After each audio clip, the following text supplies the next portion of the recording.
Hello everybody. Today I'll be preparing parathas.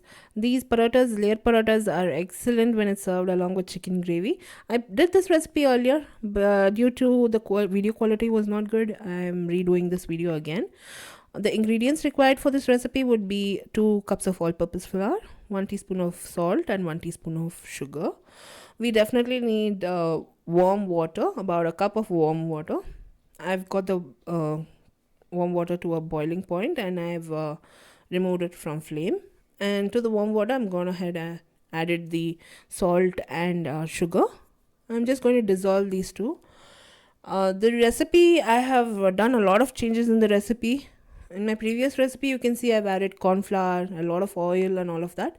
But I've reduced all of that and I've completely changed this recipe and somewhat created into a healthy way as much as possible. And if you need not add entire for this recipe, you need not add all-purpose flour. You can add half of all-purpose flour and you can add half of wheat flour as you wish, because you want to make it in a healthy way. Now I've added the all-purpose flour to a mixing bowl, and I've created a well and added water little by little, and I started kneading the dough. I finished kneading this dough into a sort of semi-tight format. I'm not too soft. I have not kneaded this dough to a very soft consistency. We do not want that. We want the dough to be a little bit tight because it should hold all the layers. That's what I'm looking for. And once I finished kneading the dough, I transferred it to a work surface. Added a little bit of oil to the dough, about 1 tablespoon of oil I added, and I started to knead it. You have to knead this dough like you're kneading a bread dough or a pizza dough. Make sure you knead this dough as much as possible, because once you start kneading this dough, it will build the gluten in this dough and it will form nice and wonderful layers. Once you're starting to roll out the rotis, you'll get wonderful layers. So make sure you knead the dough at least for 15 minutes. This is a good workout for your hands. I did knead the dough for a good 15 minutes, and you can see the dough is nice and smooth at this point. I left it on the work surface, covered it, and allowed it to rest for 15 minutes. Now I've taken about a golf size ball portion out of dough, and I divided the dough into 8 to 10 portions, and I started rolling out the dough. If you prepare this dough overnight and leave it in the fridge, the next day it'll be wonderful. Please do prepare this dough overnight and leave it in the fridge. The next day you can prepare the rotis. It will be really good.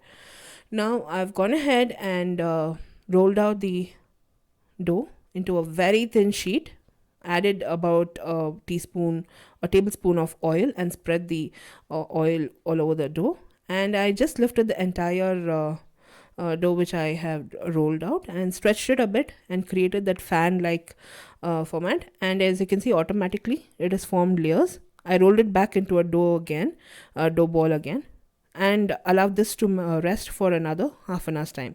I'll show you another one. I've gone ahead and rolled the dough, as you can see, and placed 1 tablespoon of oil on that, and I just lifted it up and stretched it a bit, and I created this Japanese fan like and rolled it back into a dough ball.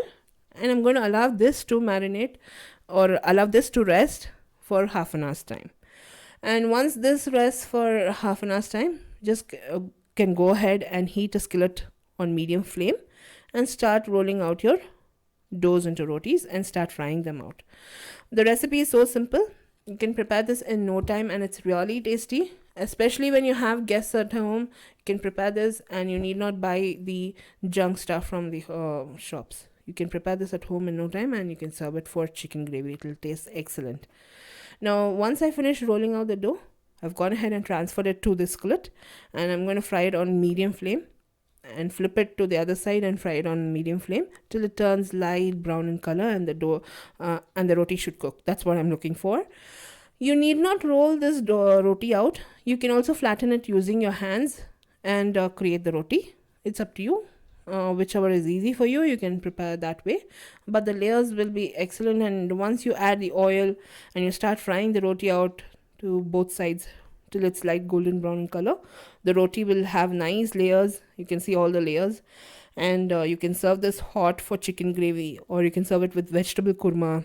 I'll post all the links to all the other recipes in the about bar below this video.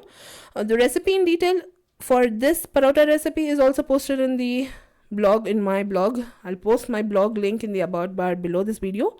You can also visit me on my other social networks like Facebook, Twitter, and you can follow me there. The same recipe is translated and posted in Tamil. You can also visit me on my Tamil channel if you're a South Indian, and subscribe to me on my Tamil channel for regular updates.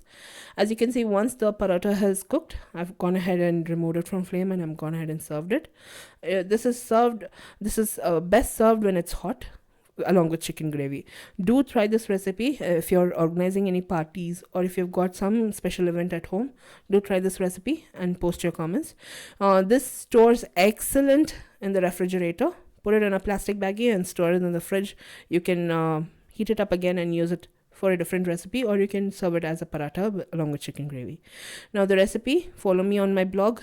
Do give this video a thumbs up and subscribe to this channel. I'll see you soon with the next recipe. Until then, thanks for watching. Bye bye.